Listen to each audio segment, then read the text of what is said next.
Good morning, good afternoon, good evening, everyone, wherever you are, anywhere across the world. Thanks so much for joining us live here today for Serverless Office Hours, streaming on AWS Twitch and the Serverless YouTube channel, and also now on LinkedIn Live. My name is Julian Wood. I'm a senior developer advocate for Serverless here at AWS, and I'm super lucky to have a co-host before we get to our guest, Talia Nassi, who's also on my team. Talia, how are you today?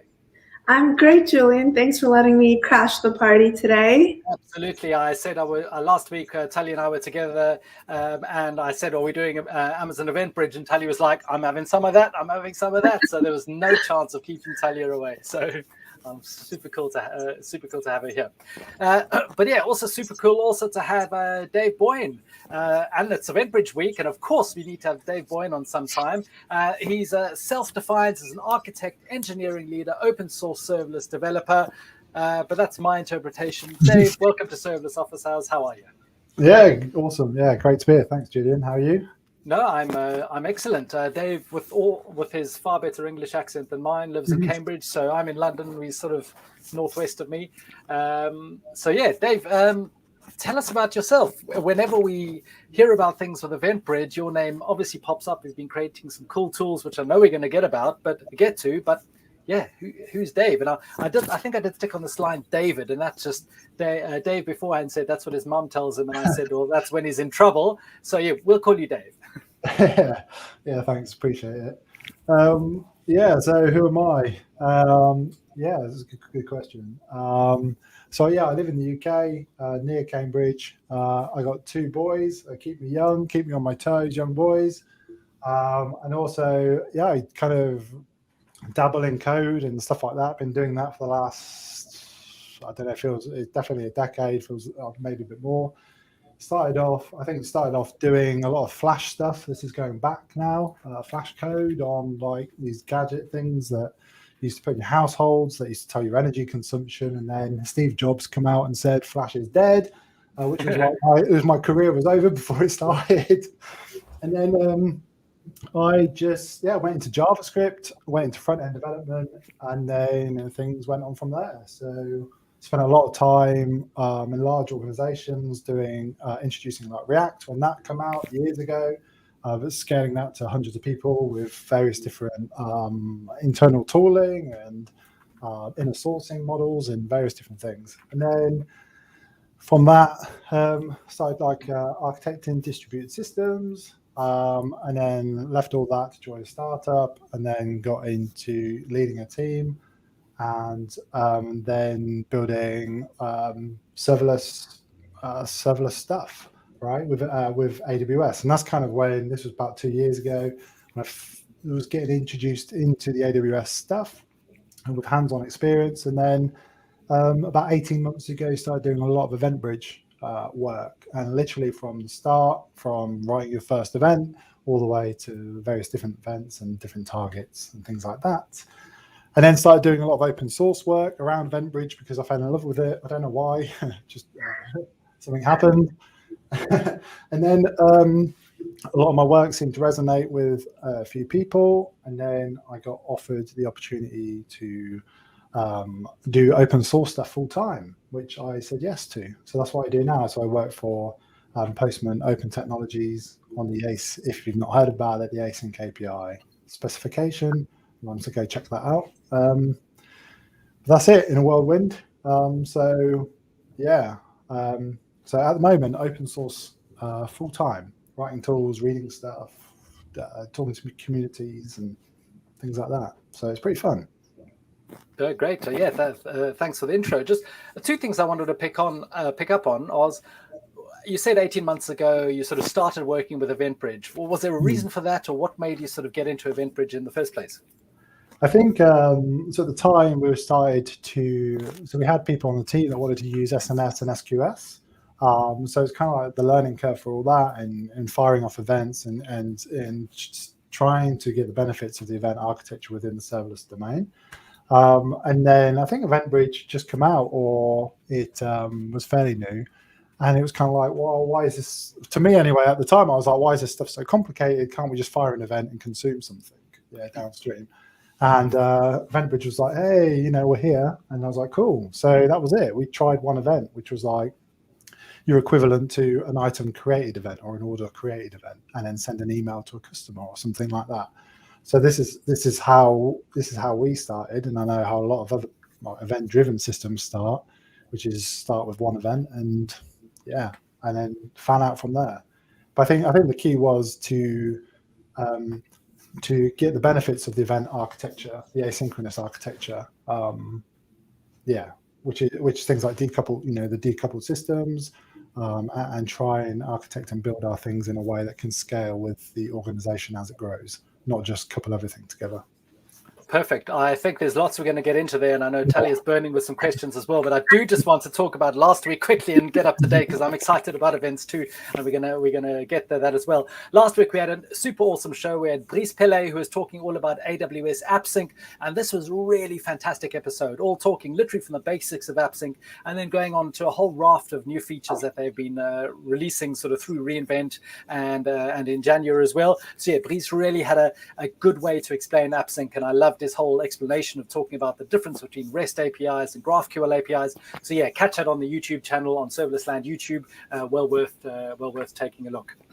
Just talking about reInvent, as I did briefly. These were all the breakout sessions which are now available on YouTube. Once I've finished jabbering away, I will post the link into the channel, so you can click on those directly. But yeah, lots of good stuff which will keep you going to get better at serverless applications. Just talking about what's new in the past week. Step Functions has got a great new release, which is all about adding mocking support for testing workflows locally. There's a blog post all about that, which I'm going to link to shortly. But yeah, this is really cool. Something you may not think of with serverless, but EFS, we've got many customers who are connecting Lambda functions to EFS file systems, just as a cool way to be able to share data between multiple Lambda functions. And well, now you've got EFS replication built straight into the service, which is super cool. Kinesis can now deliver directly to Honeycomb. Now, this isn't quite literally normally within the serverless thing, but I love the concept here that this isn't because Kinesis data firehose is normally putting things into S3 and putting things into AWS things. Well, ta-da! Now we can even put things into third parties. And if you don't know Honeycomb, they're a superb observability tooling vendor. Love all their stuff. And Charity Majors, who's one of their founders, is expertly, amazingly vocal all about things of observability and about the human side of tech. So it's great to see AWS teaming up with Honeycomb. And then, of course, we do have to have some Lambda stuff. So this is some auto-scaling improvements for MSK, which is managed streaming for Kafka, and also self-hosted Kafka. So this just means we're more efficient with scaling up the way the Lambda polars work, makes it more efficient and quicker. I think it used to do a check every, top of my mind, it was 15 minutes, and now it's 1 or 3. I should have remembered that, but yeah. Anyway, it's much more efficient, I promise you. Quickly, just on the blogs, that service integration, Sam Dengler and Diraj have done a really great blog post on that, and both of them will actually be on Serverless Office Hours next week, talking all about it. If you're a Node developer, this is a week or two old. Node.js ES module top level await. Dan Fox with a great blog post on that. Also with step functions and using DynamoDB for a circuit breaker pattern. So if you enter your enterprise architecture patterns and rattling through them to see how you can apply them with serverless, this is just another great way to do it. And well, yeah, I can't not add myself off the list. If you're doing Lambda and you want to have some faster running Lambda functions and be cheaper, you'd be hard pressed not to look at how to use Graviton 2. And I've got a blog post which takes you through a whole bunch of different ways you can think about migrating and how to compare and save yourself some money. So I've gone through quickly. Hopefully, I want to leave as much time for Dave to talk about. Amazon EventBridge. Talia, I think you were burning with a question. Or before we get into your demos, I wanted to know, like, what was your aha moment? Like, what was your light bulb moment where you really understood the power of events and event-driven architecture? Like, was there something that happened, or was there something that you learned that you thought, wow, I have to use events starting from now on? I think it comes down to the level of, I guess, innovation and implementation, how fast you can implement stuff. So I'll give you an example. Like most requirements come from, let's say, product owner or whoever, and they say, okay, when this happens, we want to do this, right? Most things we talk about are in events. When I don't know, the user signs up, I get a basic example, we want to send an email, or when the user forgets the password, we want to send them do something, or we want to notify an internal, someone, customer service team. So with events, what I found, my aha moment anyway, was the more events that we added, the faster we could implement features. And the reason why that is because, okay, we already have an event that does this. All we need to do is create a new target, a Lambda function to do this, or a new step function to do that. And that's where the business value is for me. For any organization, is rapid development, speed to market, everything. And that was it for me. So that was my biggest aha moment. Which it just felt natural. Everything felt natural. And I'll probably talk about it in a bit, but with things like event storming and patterns like that, I think events are natural language for us to talk in. So why don't we try and code our architectures in a similar pattern? But it does have downsides too, I guess. But I'm sure we'll go into all that. Yeah, there are a lot of things to cover, I guess. Yeah, just checking for people who are watching. There seems to be maybe some audio issues, but then some people are saying it's fine. So please let us know in the chat if you're okay or not okay. This would be particularly boring for 45 minutes if we were talking into the ether. I can hear Dave and I can hear Talia, so it seems to be all right for me, yeah, but please tell us. And of course, we are live on Serverless Office Hours, so please say hi in the chat. I can see Dave already has some fans. Thank you, Farah, for joining us. Lovely to see you. Hello, Mark, for joining us. Hello, Robin, for joining us. Who have we got? Oh, is the audio out. So yeah, lots of people joining us. Audio is fine. Okay. We've got quite a few people saying the audio is fine, so hopefully that is the case. But yeah, we're live, so please send us your questions. We will be bringing them up on screen as well. Also, tell us where you're from or something interesting. We'd love to find out who is listening. But yeah, audio seems to be good, so let's carry on. Over to you, Dave. Cool. So yeah, I think I'll go through today. I'll probably go through three tools, EventBridge tools. And event tools that I've been building or have built, and the story behind them. There's a reason why they were built at the time, and reason why they evolved into what they have, and all that kind of stuff. So I'll go into that. But for those who don't know, I guess it might be quickly worth us talking about what is EventBridge quickly. It's a serverless event bus that allows us to easily kind of implement asynchronous systems within AWS, I guess. You can listen to things like AWS events, so like if an EC2 instance went down or the CPU rocketed, you could listen to that and do something about that. An really interesting point is you can integrate with third parties inside your event bus. So that I think that's a pattern that we're going to see grow quite a lot, which is rather than webhook integration with third parties like Stripe, or although Stripe isn't supported, like Zendesk or things like that. You can actually have events go directly in your bus, which means you can do have lambdas or whatever trigger off that. But the key thing that we'll be looking at today in the demos is you can also define your own events and start building your ecosystem. We'll keep it simple. We'll talk about an ordering system, order created, user created, like a retail system, a subscription created maybe. And we'll keep it very basic as I go through the demos.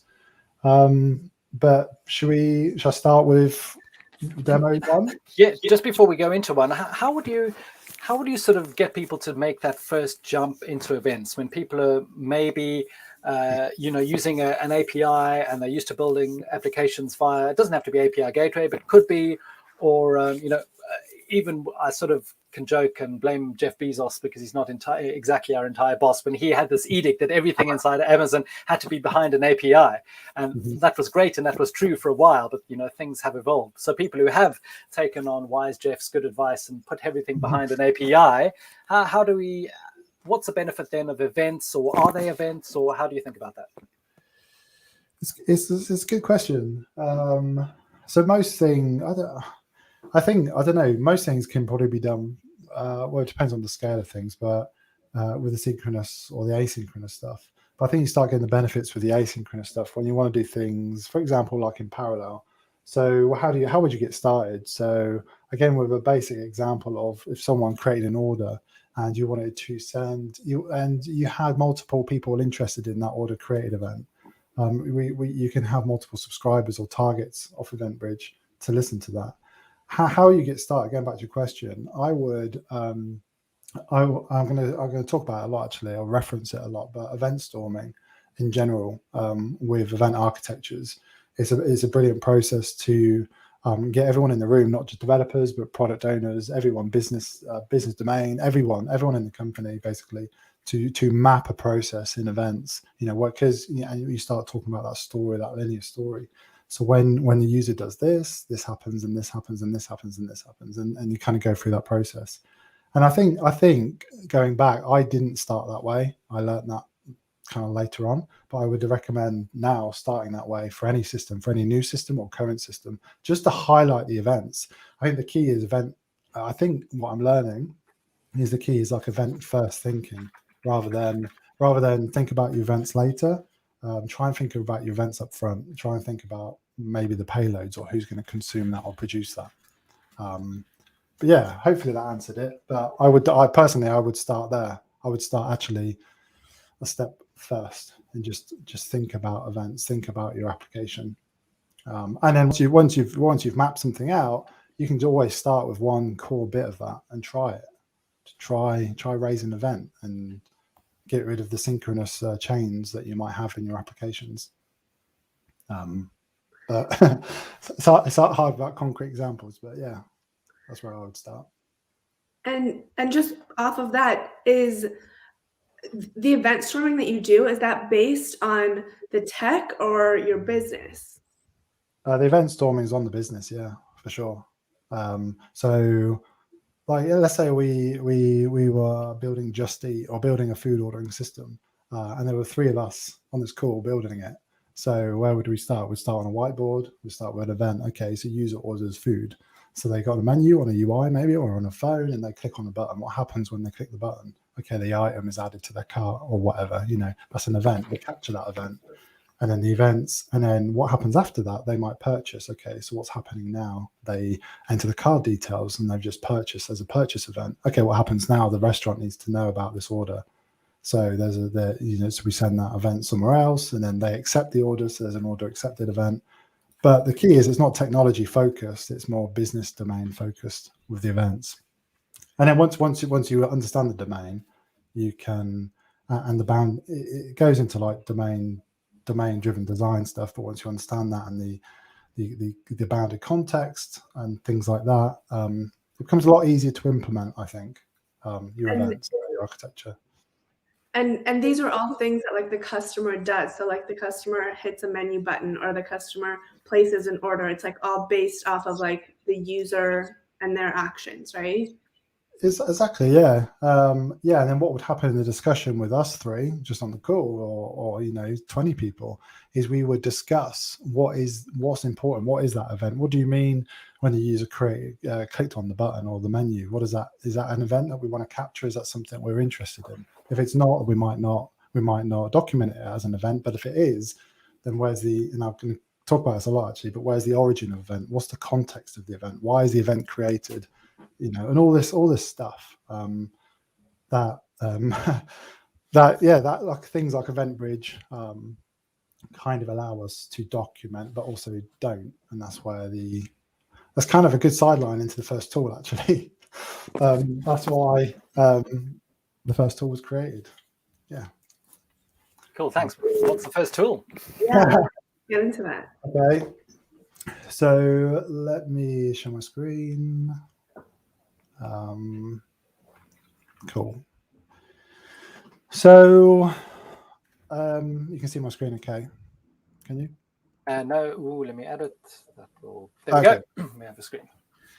So so I'm going to tell a story with each, a quick summary of why these things exist. So this is EventBridge Atlas. This is the first tool, EventBridge tool that I wrote.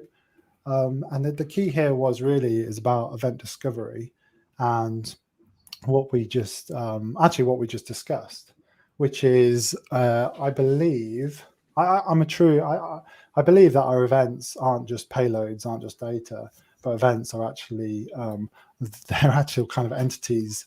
They're factual. They happened in the past, for example. But there's a lot of context around an event. There are why this item created that you can see on the screen. So no one on this call right now knows what an item created is. But if you were to integrate with this system in this organization, you could raise an item created. But in what context is this being created? What does that mean? And also, like, the properties of the event, what do they mean? And so we're starting to talk about now event documentation. And this is where EventBridge Atlas started, which was the ability to document and discover and share your EventBridge schemas. And EventBridge does a good job at schema, has a schema registry, and also does a great job if you've got discovery on, allows you to discover on the fly new schemas and document them. And then with them, you can download code bindings, and then you can start using them in your systems. But for some reason, I started thinking about when we were implementing EventBridge, we had 10 events, then 20 events, and 30 events, and time goes on, and you have a lot more events. And as the organization grows and you get more and more people, how do you know what events? How do you know what's producing what and what's consuming what? But also, how do you know from looking at the EventBridge schema registry what do the events mean? There could be hundreds in there. So what do they mean? So I started playing around with this idea of, could we transform schemas into documentation? And I saw on Hacker News at the time, there was this tool called DocuOwl, which is just a documentation tool, open source tool. And I wanted to transform the schema into something usable as documentation. And that's the first example I'll show now. So I have on my computer, I've checked out, so you can go to this website and you can follow the instructions. Everything's documented on there. But I'll show you. I posted the links for the tools. I posted them in the chat. So we're on EventBridge Atlas. So yeah, cool. You can see that over there. But yeah, it should have appeared in the chat. So hopefully you can grab it too. Cool. So first thing, the way it works, first thing it needs to do is it needs to go to EventBridge and it needs to download your schemas and transform them in a way that Atlas can understand. So the way we do that is, can't remember, 2 seconds, is we call this command called generate event metadata. So you already have schema discovery running on your EventBridge account. That's turned on. The events are flowing through any of your buses, and EventBridge is automatically generating the schema for that. Correct. Yeah. Okay. That's good. That's good note. So I set up the demo. I have my event bus down here, which is called Boyne. Do you mind if we can do a zoom in for another? Yeah. People with the dodgy eyes at the back. So we've got the Boyne test bus that I created, and I also have schema discovery on there. So if you click on that, there's a button up here that allows you to put discovery on. And when it's on, what that will do is when you fire events into your bus, it will automatically put your events into the schema registry, the JSON payloads and the open API specs. Let me just show you an example of that. If I go to the schema registry, down to schemas, and this one here, the discovered schema registry, I have pre-populated my bus with some fake events. So we have order created, order dispatched, subscription, and you can see them down here. If we click on these, we can see EventBridge will do this for us. It will have the open API spec. We can also download the JSON schema spec, download code bindings, and do loads more. But the reason why Atlas was created, it doesn't allow me to specify things like just more details about the event, why the event, and all that kind of stuff. So that was a key point. So we've got the schemas all set up, and then what we've done here. And just a cool tip about the schemas actually is you do pay for the amount of schemas that are generated. But think of this as there are 2 ways that you can use the schema discovery. One is actually just on a development bus where you're not running your thousands, millions, trillions of events through it, and you're literally just doing the event discovery to discover the events. And that's sort of a once off and done. And then, Dave's going to show how it goes into the tool. And so, that's that's basically going to cost you nothing, because you just turn it on your development bus, it watches for any new events, and then you go off and you create your documentation. So that's the one way. But you can also use the schema discovery on your production event buses if you do want some sort of auditing to know if there are any transformed events. But that's sort of a separate use case. So I was just mentioning there is a cheap and easy way to use the schema discovery, and it doesn't, and can be on your dev bus, and you can obviously use those code bindings and everything for your production equipment. I have a question. How do you know what to put in your schema? Yeah, that's a good question. I think it's that. So from what I understand online, and I know a few people are doing this, you in your schema you have to conform to the AWS stuff with the detail type and the resource. But it's up to you to fill in the detail, which could be any kind of object and payload. So again, with the order, this is the order created, I think. Yeah, with the order created, we just put in where is it? Well, there's two things we put in here. An example, and I kind of recommend people do this, again, from just learning, is to have the data and some kind of metadata properties within your detail object. But what goes in there, I guess, is entirely up to the implementation detail. And I think, Julian, I've watched you speak and document before about fat and thin events. I think you can have thin events, which is you just put in IDs in there and downstream services look up things. But that can kind of lead to some problems. Or you have full fat events, which is everything goes into the event, everything a downstream service would need. So what goes in? I think it's kind of a grey line, but the producer produces the event. The event payload is exactly what's happening or what's interesting, and in the ideal situation, the producer doesn't care about how the downstream services consume the event. But yeah, I don't know if that answered the question or not. Yeah, it did. Cool. Yeah, I will actually stick a link, because I did a reInvent talk, and I did have a section which Dave is referencing about, what do you stick in your events? So I've got some tips there. I'm just grabbing it now. I'll stick the link in. Cool. So we've got schemas in our registry. We're using Event Atlas at the moment. And all I did there is generate event metadata. And then what happens if you go into your code, here, Event Atlas will have this data folder, and all your schemas have been transformed into these magical kind of objects here that Event Atlas can consume and use. And all you'll see in here really is a description and detail, and the detail, which is your payload of your event, and also something called an example. So an example of your event being fired. So all this is generated for you. And then what you can do then is you can output it into different formats. So I'll show you an example of one, which is npm run, the first one that was built, which is called DocuOwl. And what DocuOwl is just an open source documentation tool. So what's happening now is we've got our schemas from AWS. We've transformed them into Atlas, and Atlas is now using DocuOwl to generate these documentation for us. So that's done, and then it's all static content. So if we run this, that's now hosted on my computer.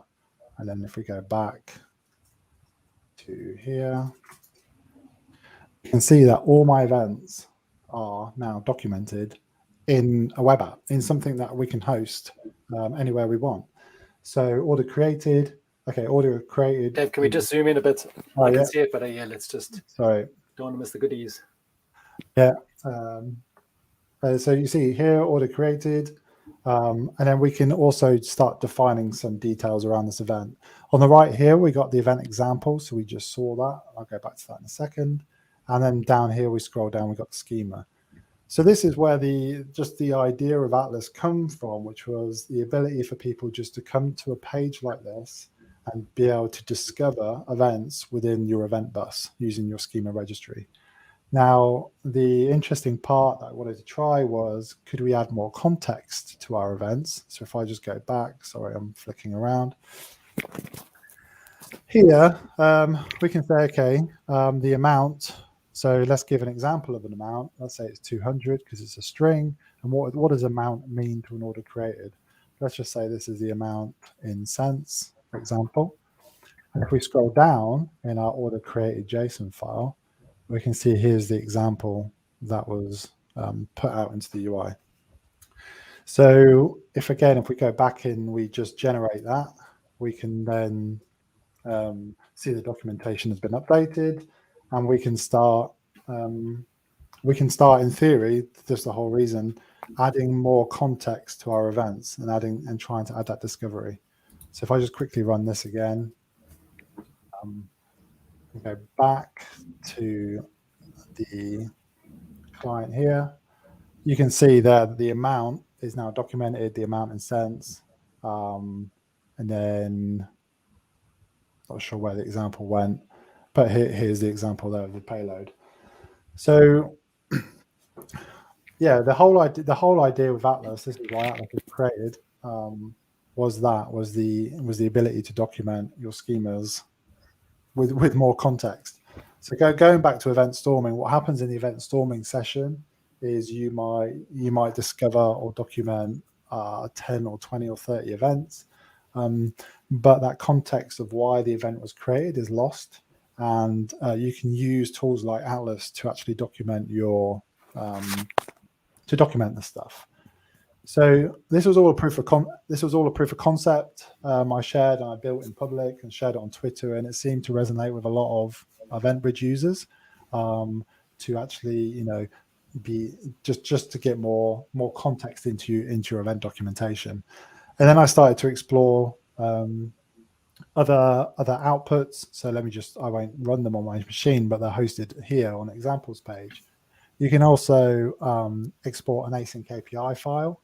So if we just view the example there, you can see all your schemas will be transformed into an async API specification file. And if you're not familiar with that, that is a specification that allows you to document asynchronous architectures or event-driven architectures with publishers and subscribers and services.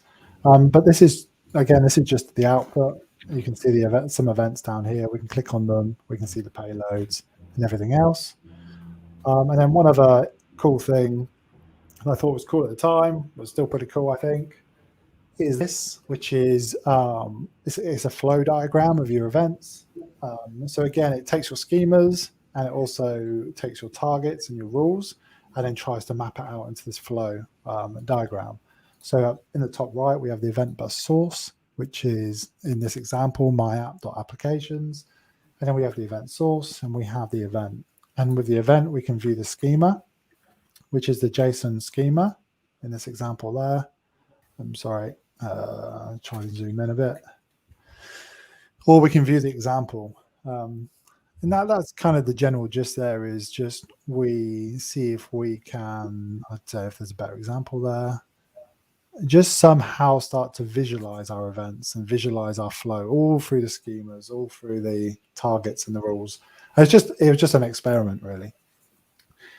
So that's kind of where Event Atlas is at the moment. And if you want, that looks great. Just a quick question. I know we've got 2 more demos to get on. We want to get to them, but Zach Jones Noel, thanks for joining us. Is the Atlas portal open for contribution for examples? Yes, for sure. Yeah. Sold. Yeah. It's all open. It's all open source. So if anyone wants to contribute or any ideas or problems, just go to GitHub, raise an issue, pull request, and take it from there for sure. So that was created, shared on Twitter, and then loads of people just kind of reached out and retweeted. And I think it kind of hit a nerve with the community, because I think a lot of people kind of are really interested in this event discovery, event documentation kind of area, because it's often a thing that is overlooked with this stuff. And I think with event architectures in general, outside of EventBridge, and just a general holistic point of view, is schema, event discovery is still something that's very new and still kind of being worked on. So I think that went down quite well. Yeah, I think also one of the things I sort of sometimes hear for people is they understand the importance of schema, and particularly when they're using strongly typed languages, where you importing your schema documentations, I don't know, in something like Java, and you're used to doing code complete and get all that kind of thing. People like that idea, but I like this extra jump of, okay, we are talking about the schema, but now we can enrich the schema and make it visible on a website. And in a way, you're not documenting it for your techies. You're actually documenting and closing the circle of that event storming, saying we've now built the tech, we've got the events flowing through our event bus. This is what these events mean. And, we've got some written examples what they are. So I like sort of making it not just about the schema, but adding some really good, pretty looking documentation about what all your events are. Yeah, that probably also makes like onboarding new developers really seamless too, because as people join your team, there isn't this disconnect between like what your application's doing and what events there are. They can just look at the schemas and look at the atlas and figure that out. I think that's the key. Yeah, that's kind of something I was just constantly thinking about. Was once if the team, the business I was at the time, once if we just scaled 50 developers, how would they know what events are? But they could look at the event, the registry, but how would they know what the events are? How would they know the reason behind the events and everything else? And I think there's just huge value in all of that. So yeah, if anyone's interested, check that out. Connect it to your schemas and give it a play. That was pretty cool to play with. And then I kind of released that and parked that, or it's kind of just going in the background. And then I was kind of getting more into the event architecture stuff. And then I ran into problem number 2, which was the ability to dispatch events quickly to debug stuff. So I'll give you an example. When you have events, or in Amazon or AWS, and you have your distributed systems, what happens when you just want to trigger this like core system over here in the corner? So one way you could do that is to trigger the event, and when you trigger the event, it will trigger the downstream services, and then you could check that everything happened and everything's cool. Now there's 2 ways to trigger an event with EventBridge, well, 3 ways, probably more ways, but the 2 main, if you want to use AWS console, you can go into EventBridge and trigger an event and paste your event in and press a button. I think it's over here. You go to your event bus and you can click on stuff. I won't do it somewhere. Yeah. So I won't do it because I'm cautious of time. But then you can also use the CLI, which is put an event on my bus and stringify this payload. That was the annoying bit for me, which was stringifying the payload all the time. So I was like, can we create a tool? Yeah, I was thinking, can I create a tool to quickly allow me to do this? And this is where EventBridge Canon come in, which is very, you see a lot of similarities there. What EventBridge Canon is a tool that allows you to quickly publish events into your event bus. And it uses schemas to bootstrap your application. And you can also export and import events. And the key here for me was to enable the team to, if I find a bug, for example, I want to raise an event, and if I have this buggy event, I could then send it to my coworker. He could import it into his Canon and fire the same event in seconds. So, like the UI, I took a lot of inspiration at the time from Postman, so you can have collections and various things like that. But you can run all this on your machine, which I'll do now, actually. So first thing you'd have to do is just go, let me just double check, EventBridge Canon. And let me just double check what command we have to run. because it's been a while. Populate. So the first thing, like the other project, the first thing we will do is run npm run populate,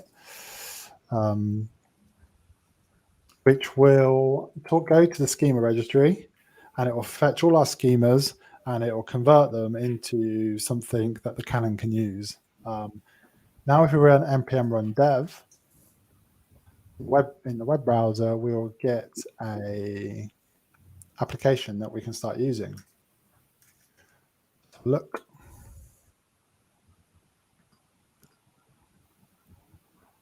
Cool.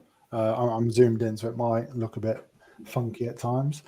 But this is it. So publish, save, and share your events. So if we wanted to look at our schemas down on the left, we can click on one, and then we can instantly dispatch one. So if I click on order created event, it'll pre-populate this screen for me, and it will pre-populate this event editor in the middle. So it will pre-populate the resources, the detail type, the details. It knows everything from the schema, and then we can fill it in. So we can say, okay, let's say this is my service. The domain is order. Let's say it was created at. So one thing I was experimenting with was the ability to create fake data using this event editor. So we can create like a future date, although the format is wrong, but it will do for now. An amount, quantity, to ID1, user ID1. That'll do for now. So then what we can do is publish the event. When we publish the event, it will go straight onto our event bus, and like we do with the application. So publish event is created, we get the AWS ID down here. And if we actually go into AWS and just go to the CloudWatch logs, so I set up a rule from the bus so we can see this. In the logs, we should be able to see that our... So did you manually set up the EventBridge rule to send to CloudWatch, or does Canon do that? Okay. No, correct, yeah. So again, before the call, I set up a rule to capture all events to send them to CloudWatch, so we can just see the events coming in and out of the log group at the moment. But it might be nice for Canon to do that, to be honest. But we can see here's our event that was fired. Go inside there, and we can see that the event that we fired was there. So Canon was just created. Where has it gone? So sorry. Canon was created just as an easy tool to just dispatch events quickly without going into the console or anything like that. You can also do things like push on interval. So if you wanted to publish an event every 10 seconds or 5 seconds or 2 minutes or whatever, we can set that up and just turn that on, and so it's publishing every 10 seconds apparently, and we could sit there and watch that. Another thing we can do, which is pretty cool. Yeah, it sounds like this is a really great tool for testing your events too. Like if you want to, if something's going on and you need to test something immediately, or you want to, I'm a big fan of like testing in production and production environments. Like if you want to test something in real time, you don't have to like mock data or do anything like that. You can just use one of these events and do it really quickly. Exactly. Yeah, exactly. And another thing you could do too is if we had our test event that we want to test, we can then save it. So let's save this event and let's call it our production test event, for example. Let's store it in a collection. So what a collection is just something you can store various events in. So I created 2 earlier, one called demo and one called my events. But if I save this event, what that will do is it will now remember exactly what we have configured in that payload. If I go to my collections and go to demo, you can see our production test event. And if I click on it, it's already loaded actually. That you can see here, my service, the order, and the stuff that we filled out. Now, if we were on a team together, what I could do is also export the event and send it to you. So if I click export event, it's copied to clipboard, and then you on your side could import the event, paste it in, and then put it inside your own collection. So let's put my test now. Import the event, and now you have the event on your machine that you could send around, and we can start sharing these event payloads and start debugging together. Amazing. It's like you have like one source of truth. You don't have to deal with, testing with bad data or testing with data that isn't accurate. Like you have the exact testament that's going to be in production. Like it's exactly. Yeah. I guess another thing, because this is all open source too, so if anyone's got any ideas or wants to expand on it more, another thing you could do is you could have shared collections. We could host this somewhere, this data in our collection, and we could actually share and manipulate the same collection. So yeah, this is EventCanon. Cool. Just 2 questions we have coming. Can we publish the events to multiple AWS accounts? Thanks, Zach Jones Noel. Yeah, so at the moment, it's not designed to do that, but there is no reason, I guess, why you couldn't do that. Yeah, I suppose it's just taking it from whatever your local AWS credentials are. Yeah. But you could do something funky, is you could pump this into an EventBridge that has rules to then send it onto other accounts if you had some advanced testing. And then, AlpaCodes, thanks for joining us. And comparing it to generating event payloads with SAM, I can see that EventBridge Canon would be useful in integration testing situations. I know my answer to this, but Dave's always going to be better. Sorry, let me just read that again. Can you compare this to generating event payloads with SAM? I'm not sure. Well, I'll say that the SAM generated event payloads are going to be super generic. It's just going to be basically what an EventBridge event looks like, which you can then pump into SAM, and then you're going to have to edit it. The advantage of this is actually taking events from your actual account with your actual schema and generating it. So thinking of generating SAM event payloads on steroids with your events, and this is what you got with EventBridge Canon. Yeah. Cool. Yeah. So again, if anyone's interested in that, head over to the URL and click Get Started, and you can read the documentation, how to get set up, and how to publish on intervals and sources and all sorts of stuff. Again, if you want to contribute, feel free to raise issues, or like multi-account stuff, feel free to raise some issues and documentation of how you might do that. That'd be pretty cool for other people. But yeah, that was created just to help people raise events. And this event, the idea of this event editor. So that was released again in public, and it seemed to solve the problem for us anyway. We were sharing events and testing events and replicating events, and since then I've left that company. I know they still use the Canon, which is cool to hear. It's just a tool that hopefully helps you with EventBridge, really. Sounds great. Yeah, Peter V, thanks for the comment. Collection feature looks like Postman for HTTP. Well, there's something interesting there. Seeing Dave is actually working with Postman at the moment, so we'll share it and get the good stuff in all the tools. Yeah.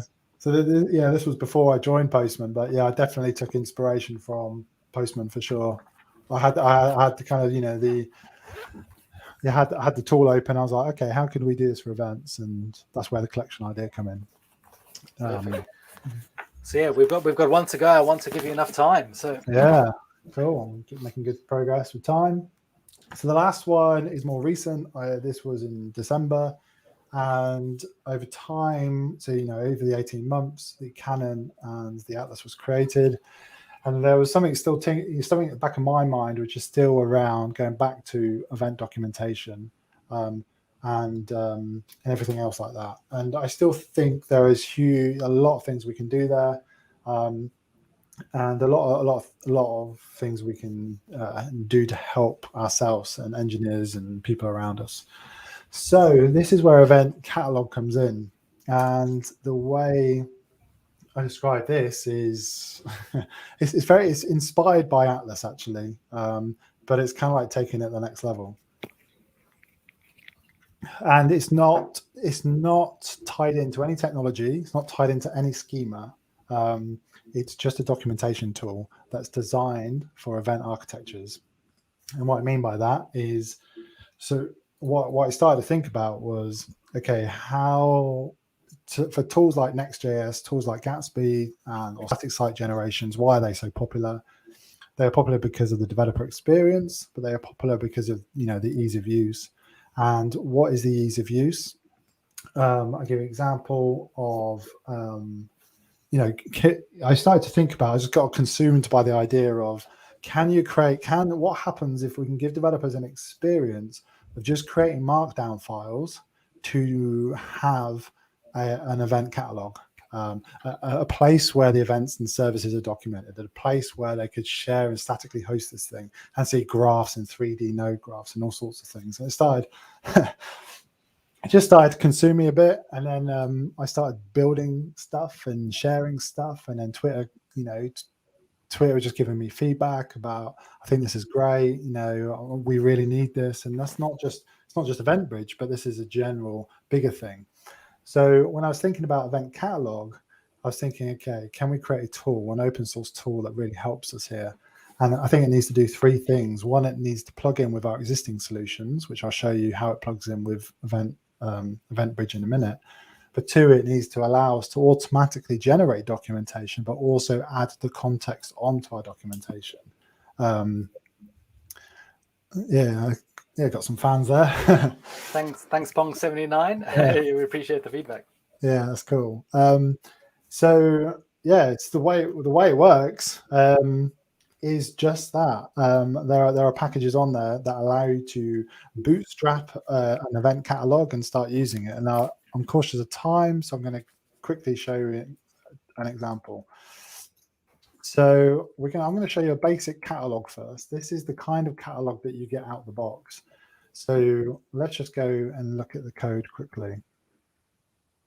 You will see that the catalog has three main parts to it, really. You have an events folder and a services folder and the event catalog config file. This is how you this is just configuration for your catalog. So you could have your organization name there. We could put AWS there. We could put other stuff there. We can specify a logo and all this kind of nice stuff. And then we can also specify users. So where that comes in handy is who owns the events. Okay, what teams own the events? So now if we're talking about a company, a huge company, and you want to know who owns the events and who owns the contracts, we can start actually doing that. With events, if we look in an event, we got this added item to cart, for example, and all there is in here, the core bit of it anyway, is this markdown file. So we have the version, we have the summary, the producers and the consumers of the event, the domain, the owners, and just in front, it's all just markdown. So what happens when we run this thing? Let's just quickly do that. So if you go to eventcatalog.dev, you can actually get up and running, hopefully within minutes, using the packages available. And if you go now to the website, if it runs,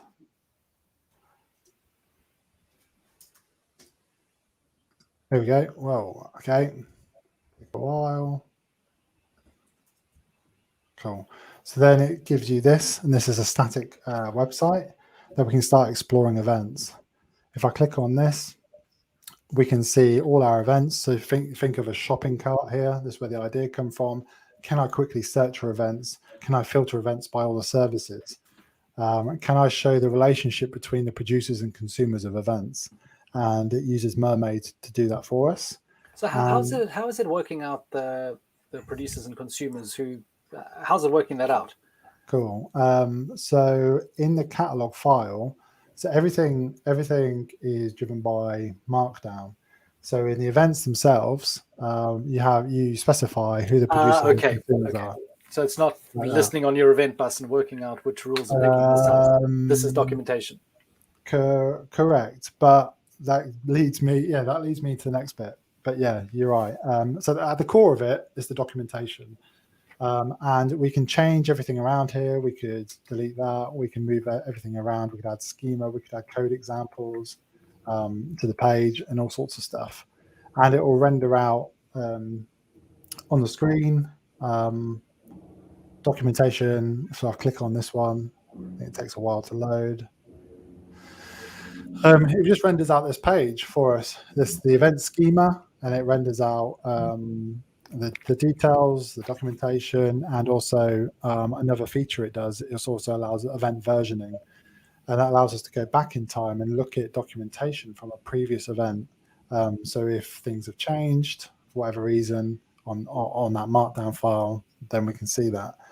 Another cool feature is it allows us to view changes on schemas. If we click on this, EventCatalog will know and do a diff on your schema changes as it goes along. So now if we're talking about EventBridge versions things for us, but we can also start to see why, what has actually changed in our schema.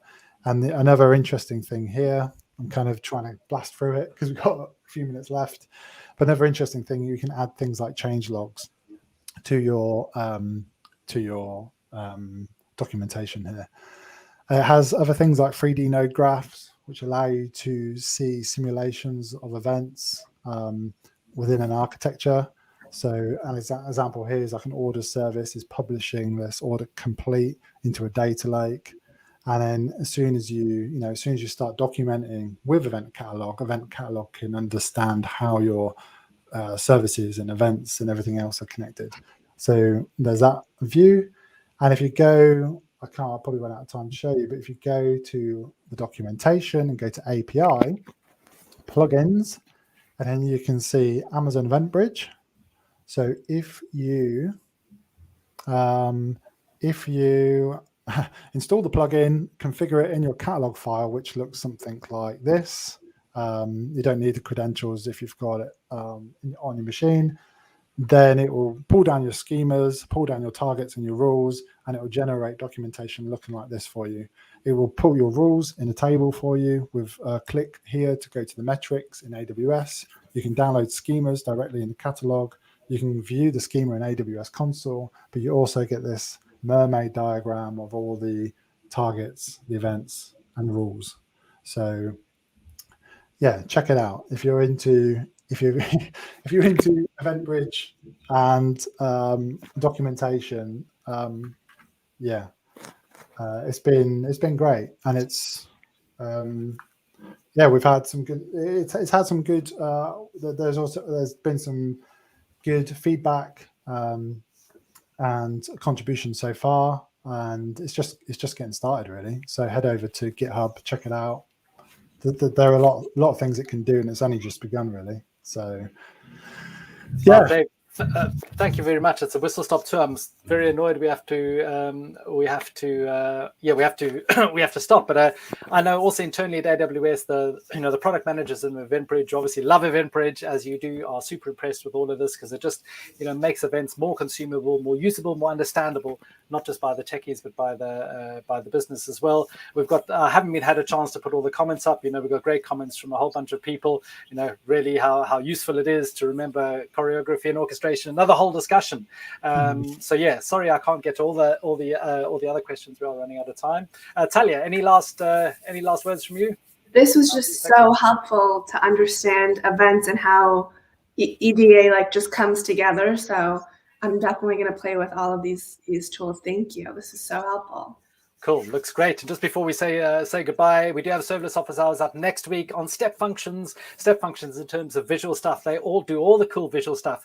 So next week we're not talking visual stuff. It's more the local service integration mocking. So join Eric, Sam, and Diraj for next week. Obviously everything to do with serverless on serverlessland.com. But yeah, whistle stop tour. I just want to say thanks so much, Dave, and so thanks so much for Talia. What a brilliant walkthrough, and I'm sure we're going to be having many more people watching this. The recording's going to be live on YouTube. So thank you very much and enjoy the rest